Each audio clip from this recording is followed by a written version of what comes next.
ایک بار کا ذکر ہے، ایک چھوٹے سے شہر میں علی نام کا ایک بچہ رہتا تھا۔ علی کو کھلونوں والی گاڑیاں بہت پسند تھیں۔ ایک دن اس کے ابو اسے ایک خوبصورت سرخ کار کھلونا لا کر دی۔ علی بہت خوش ہوا۔ رات کے وقت جب سب سو گئے، اچانک علی نے ووم ووم کی آواز سنی۔ وہ ڈر گیا۔ اس نے دیکھا کہ اس کی کھلونا کار خود چل رہی تھی۔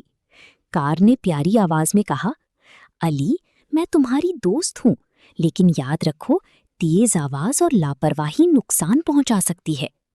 اگلے دن علی نے سڑک پر بچوں کو شور مچاتے اور غلط طریقے سے سائیکل چلاتے دیکھا۔